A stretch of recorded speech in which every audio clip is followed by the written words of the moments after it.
عزیز وعليكم حريص عليكم بالمؤمنين رؤوف رحيم صدق الله العظيم غوث اعظم بمنی بے سر و ساما مددے قبلہ دین مددے کعبہ امام مددے انتظار کرم پشت منے عینی را اے خدا جو خدا بینو خدا کا مددے تگرداد و بلا افتاد کشتی ضعیفان و شکستارات کشتی بحق کے قاجر عثمان ہارون مدد کن مدد کن مدد کن یا معین الدین چشتی انتہائی احترام و عقیدت کے ساتھ اپنے اور ساری کائنات کے مرکز عقیدت انیس بے کساں چارہ ساز درد مندان ہم غریبوں کے ہم گسان ہم فقیروں کی ثروت شہریار علم تاجدار کرم و بہار شفاعت شب اسرا کے دولا نوشہ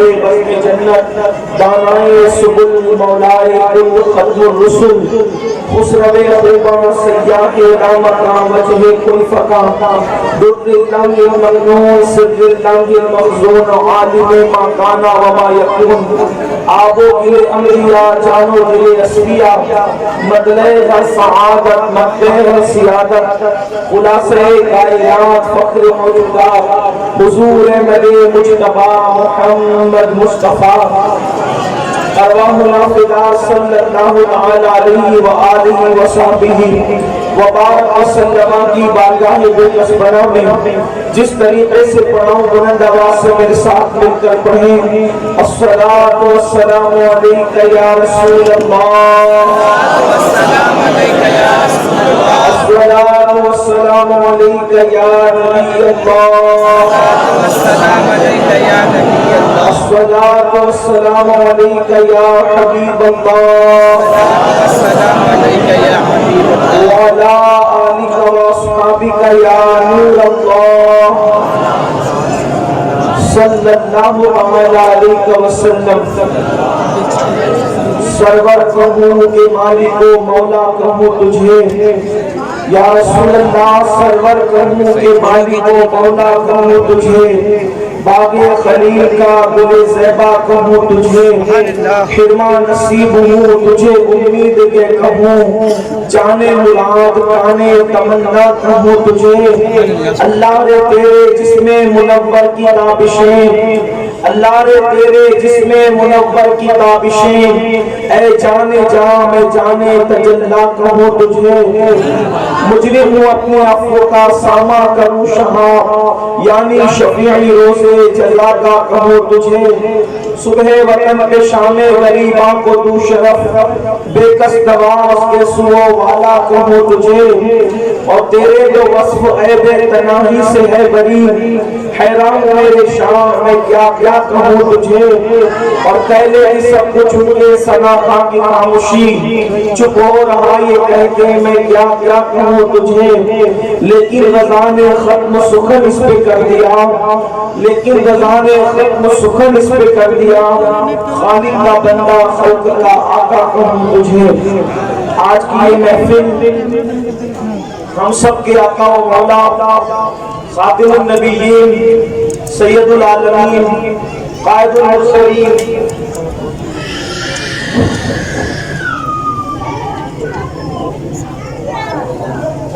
مصطفیٰ جان رحمت شمع بزم ہدایت حضور احمد مجتبی محمد رسول اللہ صلی اللہ علیہ وآلہ وسلم کی میلاد کی خوشی میں منعقد کی گئی ہے۔ ہم لوگ جس نبی کا کلمہ پڑھتے ہیں اس نبی کو اللہ نے بہت شان والا بنا۔ اللہ نے اپنی پوری مخلوق میں اتنا بڑا کسی کو بنائے اتنی عظمت والا کسی کو بنائے اتنی بزرگی اللہ نے کسی کو عطا ہی نہیں کی۔ ساری بزرگی جہاں پر جمع ہو جاتی ہے اور بزرگی کی جہاں پر تکمیل ہوتی ہے وہاں حضور علیہ الصلوۃ والتسلیم کا مرتبہ۔ حد تو یہ ہے کہ اللہ نے پورا قرآن اپنے محبوب کی شان میں نازل کیا.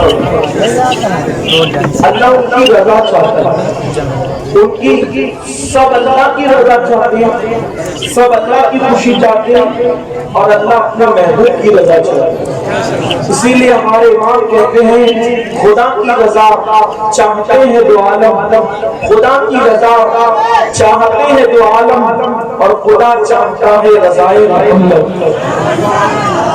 اگر آپ واپس سننے کے لیے آئے ہیں، مولانا صاحب نے مجھے بتایا کہ 2:30 بجے ظہر کی جماعت ہے، تو اس سے پہلے بیان ختم ہونا ہے.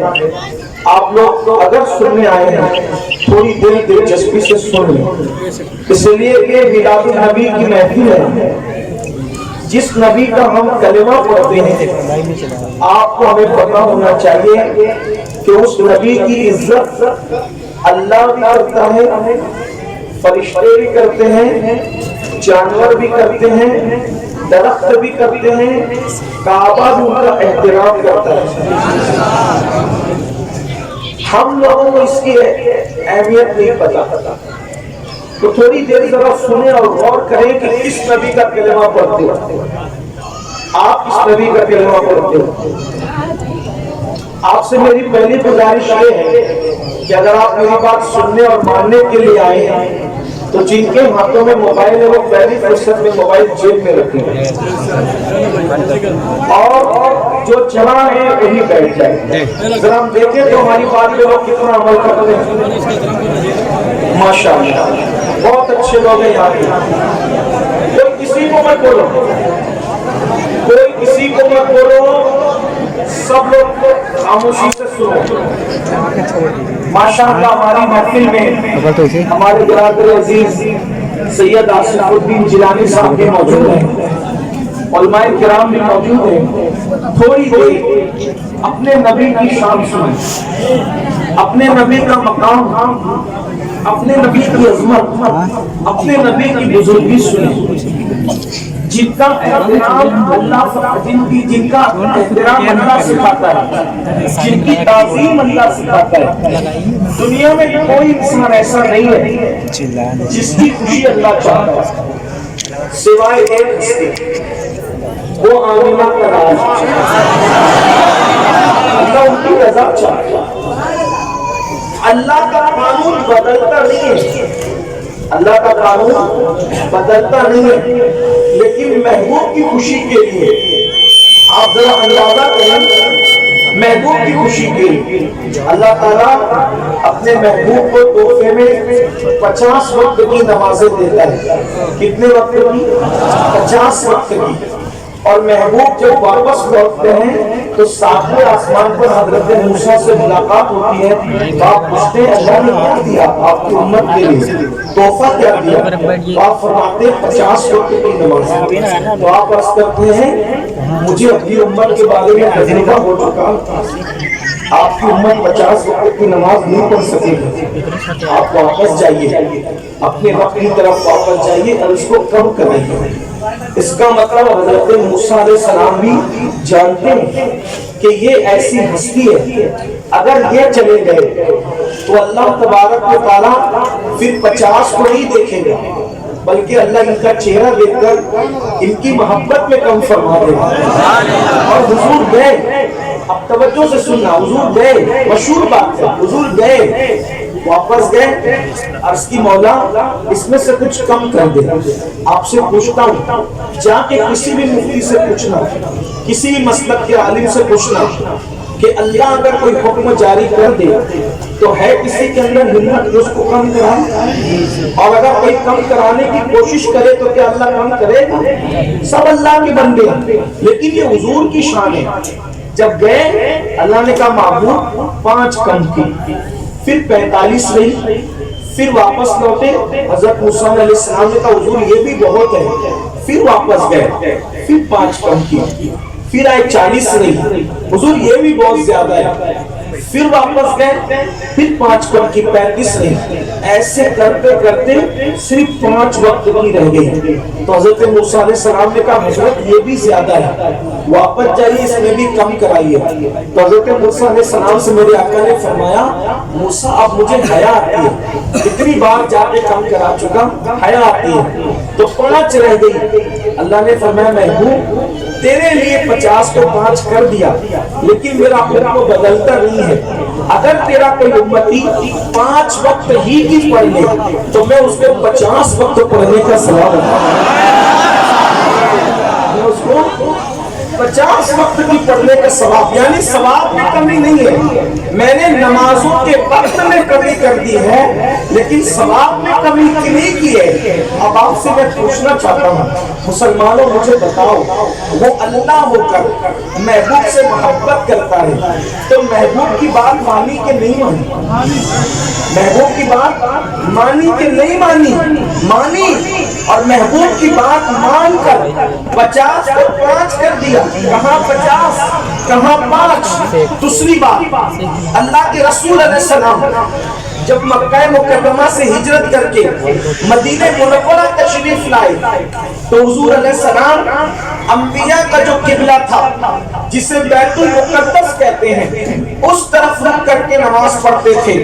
ایک یہودی نے تانا دیا، ایک صحابی کو تانا دیا کہ تمہارے نبی دین کو نیا لائے ہیں اور ہمارا پرانا قبلہ استعمال کرتے ہیں، جو قبلہ موسیٰ علیہ السلام کا تھا، جو سلیمان علیہ السلام کا تھا، جو داؤد علیہ السلام کا تھا، جو عیسیٰ علیہ السلام کا تھا، وہ پرانا قبلہ استعمال کرتے ہیں۔ جب دین نیا لائے ہیں تو قبلہ نیا کیوں نہیں؟ وہ صحابی نے سنا، دل دکھا، حضور علیہ السلام آئے، آقا علیہ السلام سے عرض کیا یا رسول اللہ یہودی تانا دیتے ہیں دین تو نیا لائے ہو اور قبلہ تو ہمارا استعمال کرتے ہیں۔ اس وقت ظہر کا ٹائم ہو چکا تھا، ظہر کی اذان ہوئی، اللہ کے رسول مسجد میں گئے، لیکن جو بات دل کو لگی تھی حالت نماز ہی میں حضور کو خیال آیا کاش قبلہ بدل جاتا، اور اسی خیال میں حضور نے نگاہیں آسمان کی طرف اٹھائی، پھر نیچے کی، پھر اٹھائی، پھر نیچے کی،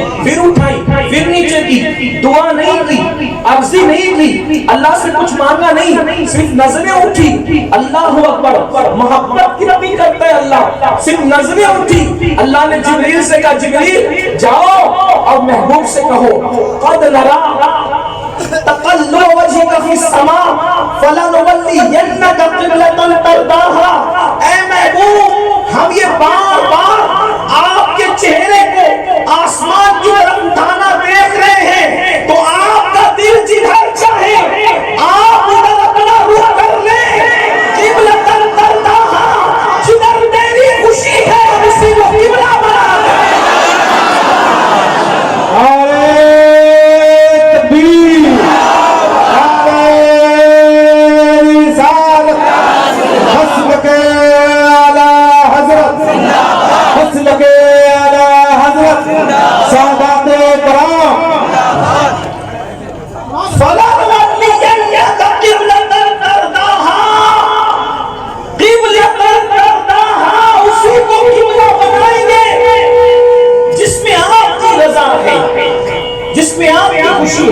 مائک کو اپنی ہاتھ میں چھوڑ دے، کم زیادہ میں چھوڑ دے، آواز کم زیادہ میں ایک ہاتھ میں چھوڑ دے، جدھر آپ کی خوشی ہے۔ اچھا یہ حالت نماز میں قبلہ بدلا، تھوڑا دھیان دینا نوجوانوں کی توجہ چاہتا ہوں، حالت نماز میں قبلہ بدلا، 4 رکعت والی نماز کی ظہر کی، نماز نہیں پوری ہوئی، حضور کی مراد پوری ہو گئی، دعا نہیں کی، عرضی نہیں کی، دعا نہیں کی، عرضی نہیں کی، صرف نظر اٹھی، اللہ نے قبلہ بدلا۔ قبلہ بدلنا کتنا بڑا فیصلہ تھا، اللہ قبلہ بدل دیا۔ بلکہ اگر کوئی عالم تخیل میں پوچھے مولا نماز تیری ہے، پہلے نماز کو پوری ہونے دیتا اس کے بعد قبلہ بدلتا، تو گویا کہ قدرت کا نقیب اعلان کرے گا نادان ہماری عبادت بعد میں ہوگی، پہلے محبوب کی مرضی پوری کی جائے۔ اور حضور علیہ السلام کو جب حکم آیا حضور نے حالت نماز ہی میں قبلے کو تبدیل فرما دیا اور